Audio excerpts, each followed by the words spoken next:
Say that lightning doesn't strike the same spot twice, but unfortunately, stupidity does. And this world is rife and abundant with stupid people all over the place. And none other than the former CEO of Twitter, Elon Musk himself, has come out and done something, or at least mentioned something, that is absolutely asinine to think about. A complete buffoon move, and hopefully it never takes off. And that is this right here.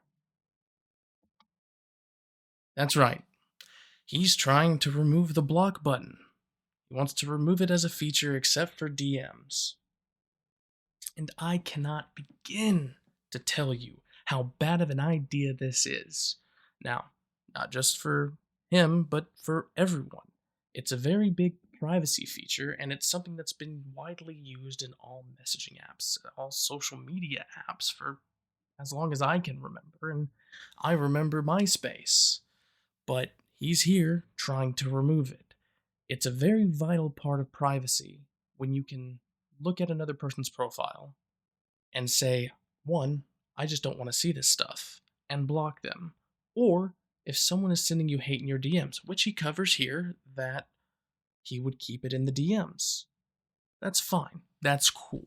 But the thing that it's not going to stop is people from harassing you directly on your own posts, harassing you through mutual posts, or just downright requoting your post and slandering you, which is something that you see quite often on Twitter, and I can't even begin to explain how often I've seen it. But he's here mentioning it, and as you can expect, all of the replies on this Twitter post are people in complete disbelief that he would ever try to do it. Even his own, there's this Tesla owner, Silicon Valley, who posted a question and they're also against it, which is funny. People who own the cars that he helped make or design also don't want it.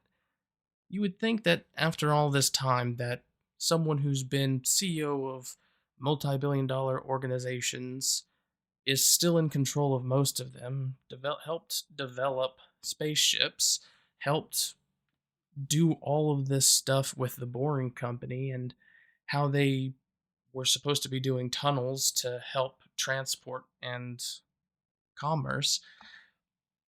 But then, as soon as he manages to get power in this social media app, he completely rewrites its entire brand history in 1 month by reducing it from a widely known name such as Twitter, and the fact that it had probably one of the most recognizable icons, the little blue bird or blue background with the white bird, depending on what device you're using. Completely did away with it in favor of this hard on he has for the letter X, which is outrageous. There's even talks that he had tried to rename PayPal to X at one point in the past. And honestly, it just confuses me. I'm all for dumb and stupid names, but this is probably the dumbest and probably easiest to get mixed up with undesirable websites. But other than personal issues and the potential threats it poses to my friends and myself on Twitter, there are a couple of things that we need to go over real quick. And those things are the user generated content clauses in the Apple Store and the Google Play Store. And on the App Store, they literally list that an app must be able to have a method for filtering objectionable material from being posted to the app, a mechanism to report offensive content and timely responses to concerns, the ability to block abusive users from services. So that, in and of itself, is already grounds for him not to do this. That's literally a stop sign saying, hey, if you take away these things, this app can't be on our service. And so just don't. And Google reads roughly the same way. We'll go over there and check it out real quick. Specifically, these last three provides an in-app system for reporting objectionable UGC and users and takes action against UGC and or a user where it's appropriate. Provides an in-app system for blocking UGC and users. Provides safeguards to prevent in-app monetization from encouraging objectionable user behavior. Now, I included that last one on my own because that doesn't necessarily have anything to do with the block situation, but it does have to do with the gross, I would say, gross misuse of subscription based services within a social media app, such as Twitter, and the whole checkmark system subscribing to one another. Just adding all these extra monetization layers is just, it's it's crazy.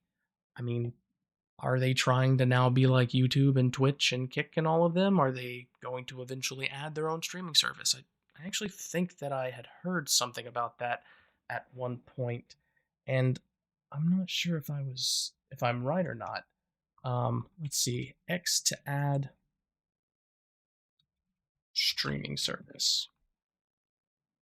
No, so at least not off the top of my head, and not something that I can look up easily right in the spur of the moment. It gets mixed up with Xfinity. I'm just happy it didn't get mixed up with anything else.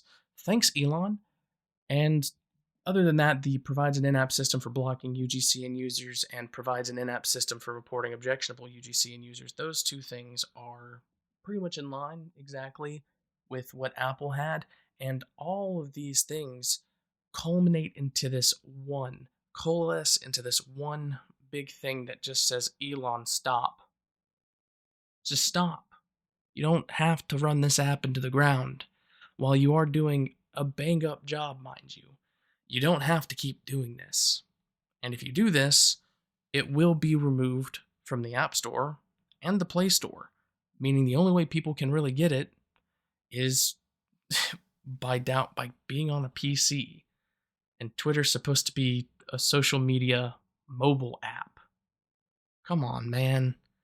Anyways, let me know what you all think, and maybe we can have some discussions over this, and hopefully we don't see the end of Twitter anytime soon, although I know there are some people who, subjectively speaking, really want it to be gone.